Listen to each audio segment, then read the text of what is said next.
Terry Thomas in a pair of pink frilly knickers. I think I've said that before, and I think I have podcasted about this film before because I love it. Let me start by saying I love all these Amicus Compendium movies. I think The House that Drip Blood is an Amicus, but it might not be, you know. I could go and check it, but I can't be bothered.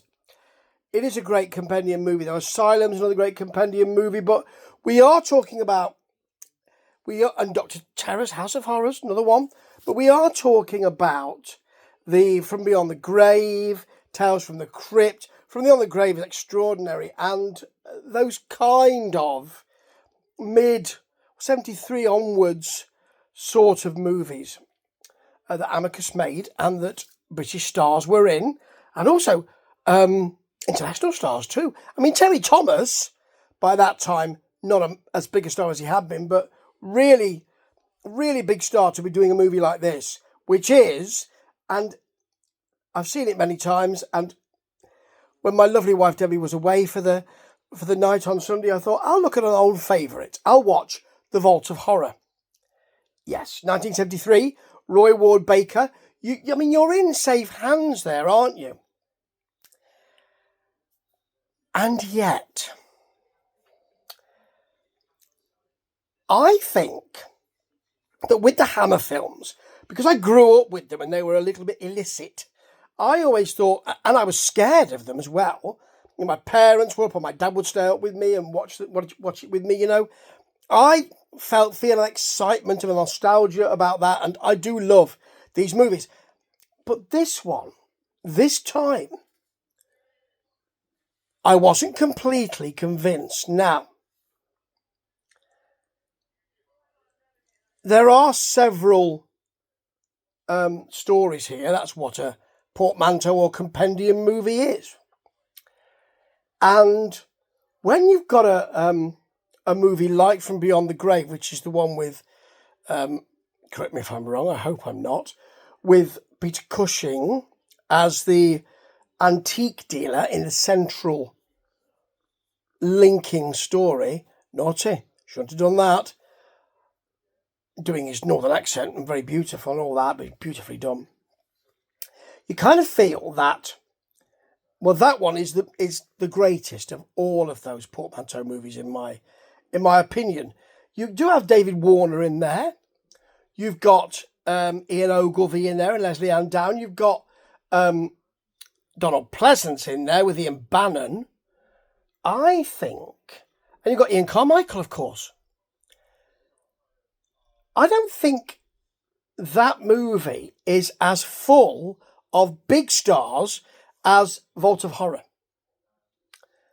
Okay, Tales from the Crypt has the Crypt Keeper, who is big British film and, well, mainly theatre star, Ralph Richardson, doing his stuff in a cowl and not really nailing it, phoning it in a bit. At the end, who's next? Could it be you?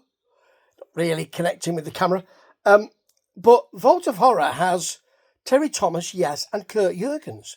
Kurt Jurgens, you know, coming big star. He won't be a Bond villain yet, but he's going to be. And this time I'm not completely convinced. Why? Because there is a crossover here. One of those stories is a crossover story. And, oh yeah, forgot to say, you've got Tom Baker in this, who of course has been in the Sinbad movie. More of that in a minute. He will be our Doctor, my Doctor Who, really.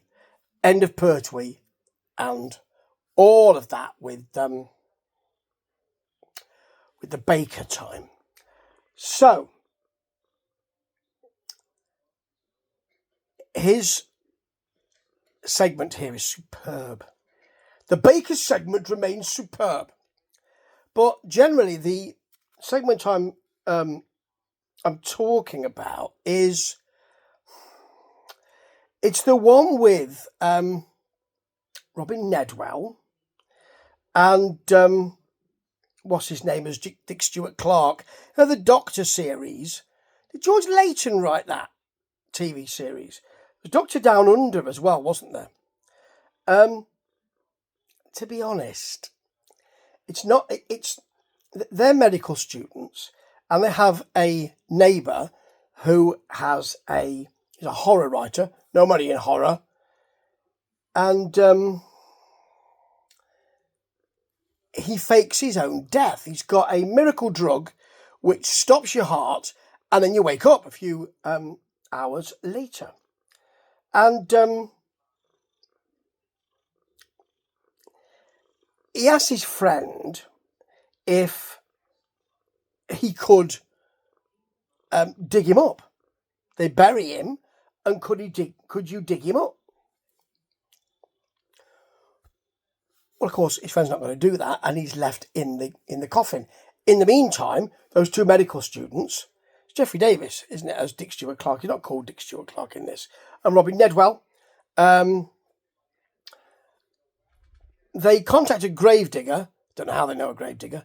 Played by Arthur Mullard. You know you're on shaky ground, don't you? Yes, my dear. We need Queenie Watts, don't we, in the background? That'll be perfect. To dig the corpse up. Of course, he's alive, but comes out the ground. They run away, causing the car that's being driven by his friend to burst into flames, and they just leave it. They leave it. They don't go to it and think, oh, I better just check that no one's dead. They're called back by Arthur Mullard, and they go. And he says, oh, he's all right now. Sorry about the head. He's got the head off. That's not great. That kind of TV tie-in isn't good. The Kurt Jurgens story, his segment isn't good either. His segment is I mean, he does some bloody hard work with this. More of that in a minute. But it's a team of magician and magician's assistant. They're married and they're looking for a new trick. And they first of all mess up a fake fakir who is doing, oh, you, fakir, off. There's a little bit of carry on the Khyber for you. Lance Percival as the fakir. And Kurt Jurgens' character, what's he called? He's called Sebastian. And his wife Inez make the fake fakir look foolish. Fake fakir looks foolish. Fake fakir feels foolish. Say it 4 times fast. Fake fakir feels foolish. Fake fakir feels foolish. Yeah. In the street. And then they are made to pay the ultimate price. Because there's an Indian rope trick where, the trick is in the rope. Sebastian sees it, asks the daughter of the fake fakir to come back to the room to show it to them. They kill the daughter and find out that by playing the pipe, the rope will rise, of course. Inez then climbs up and disappears. And what you get is a spreading red stain on the ceiling, which is quite good, actually. But then the rope attacks Kurt Jurgens. Clearly, it's not AI or anything, so it's a piece of rope that it's been thrown on him, and he is having to do all that work. Eventually, he ends up hanged with it, and the fake fakir gets his revenge, and Sebastian gets his just desserts. But he does an awful lot of work with a limp rope. Limp rope work. Maybe it's in his special skills, in his spotlight picture or something like that, on his CV. Special skills. Will work with limp rope. They're not very good segments. The Terry Thomas segment with Glynis Johns, the neat job, is it's not bad. Oh, first of all, before I do that one, let me tell you about the first segment, which is Daniel Massey, and actually, I don't know if he worked with his sister, Anna Massey. Again, I don't know. But certainly they're both in here. He inherits loads of money, gets a private detective to track down his sister, kills the private detective. He wants the money, you see. It's all going to the sister, I think, or both of them. And he wants all of it. Goes to see her, kills her. And the whole idea is that he's trying to get some food before he sees her. And, of course, they all want to go to bed because the sun will be going down soon. So he kills her, goes back to the restaurant, to a restaurant. And, unfortunately, the butler, who is a kind of snobby, posh butler, sniffy, you know, is played by Gerald Watts. Is he called Gerald Watts? He is called Gerald Wells, who's also in Adventures of a Private Eye. He's kind of a broken-nosed wrestler type, but he's trying to play a kind of snooty waiter. How would you like your clots, sir? It's all blood-based, you see. Then they draw back a curtain and everybody's invisible apart from him. Cue Anna Massey, his sister, back from the dead, and the payoff is she's a vampire, and she's given proper vampire fangs. Unfortunately, the rest of them have got paper teeth, it looks like, coming down. Oh, they can't really talk in them because they're massive paper teeth. Terrible prop. And at the end of it, the brother has been hung upside down, and they put a tap in his neck, and they're all drinking, and he's having to shake and twitch. That's not good. It's as if they've gone for a bit of comedy. They go for more comedy in The Neat Job, which involves Terry Thomas in pink frilly knickers, because Glynis John's character keeps moving around everything in the house because she wants to be. She's Eleanor Critchett, and he's Arthur Critchett. They get married, you see, but he's kind of. I need to get married. It's about time I got married. It's somebody I know through a friend. She says I had to get married because my father has no money, and she keeps moving stuff around the house. Things like, Sophie has to do the shopping. There's no reason to forget. Look, there's no reason to forget. He's marvellous in it. So is she. And eventually she snaps and smacks him on the head, embeds a hammer in his head. Because she's down in the basement where he's got all of his screws and everything else in little jars. The look on her face, the bulging eyes and the rictus grin is the scariest thing in this movie. I kid you not. And of course, at the end of it, she's put all little bits of him neatly away in little jars, including his teeth with the gap in. That is beautifully done. And it's a lovely little thing. It's not... that face is scary, but apart from that, it's just not. And neither is the final story, but it's bloody marvellous. The whole idea is it's Tom Baker, who's in an African country, in a starving garret. No, starving in a garret. You don't get a starving garret. Starving in a garret, thinking nobody wants my paintings, but I will. I will keep painting. A friend comes to see him from Britain and says, "You must be delighted. You've got, your paintings are selling for an enormous amount of money. They've been written of very highly by no one more than art critic Fenton Breedley. Fenton Breedley. It's great name. Fenton, he says, played by Terence Alexander. And there's an agent as well who is. There's someone who can handle it's Arthur Gaskell, John Whitty, who is handling the paintings. There is his agent, Mr. Dilton, great name, Denham Elliott, doing his kind of shabby best in that. And he asks for voodoo help. And what he gets is, if you paint it, it will happen. So he goes back to England, paints a picture of himself that he puts in because there's life in the painting, you see. As long as the painting's all right, he'll be all right. So he puts it in a safe. Then he paints 3 pictures. One, he then scores out the eyes, and Fenton Breedley gets acid thrown in his face by his wife. He scores a line and pulls "you won't handle anything anymore." So that's Arthur Gaskell, who's quite good. It's quite good, actually.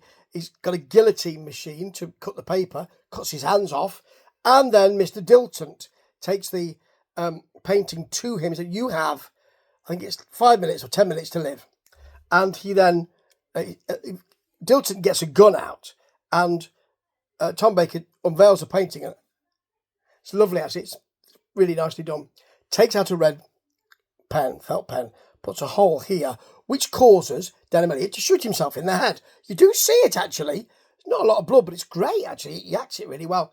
Then he finds that he needs to get back home quickly because he's feeling a little bit, I'm feeling a little bit breathless because he's left the painting in the safe and he can't breathe. So he gets back, does that, realises he's left his watch because he says, you have 5 minutes to live, and puts it on his desk. And that will, of course, be what the police will be looking for. So it will incriminate him. So he leaves the painting out. There's a skylight in his artist's garret, and there's somebody who's doing a poster on a ladder outside. He's got terps. Terps. Love that word. Don't hear that anymore, do you? Terps. Knocks that off. It goes all over the painting. At the same time, Tom Baker's character, who is trying to, he's called Moore, is trying to get back to his agent's office, runs out in front of a lorry and gets his head squashed by the lorry's wheel. And the last thing we see is the terps washing away his painting. That is beautiful, and it's beautifully acted, but it all seems a bit tawdry. There is no, and cheap, there is no crypt keeper. Kurt Jürgens has a little bit at the end. We are forced to relive this nightmare time after time. They walk away and disappear. It is all a bit like The Meaning of Life, Monty Python's The Meaning of Life. You know, the last dinner party scene. Shall we take our car? That sort of thing. It's a little bit light-hearted. And I know they were, but this time I just thought, it's a bit slight that. It's probably one of my least favourites. I think The House That Dripped Blood, I think I like that even more. I will go back and have a look at it again. I love these Amicus films. And really, if you love horror and you love British horror, you have to look at these.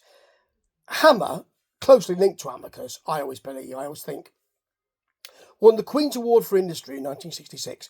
That is how many films they were churning out. Amicus was slightly different and was mainly did the portmanteau movies. But have a look at this compendium. But if you're going to look for a really good one, I think From Beyond the Grave is your best.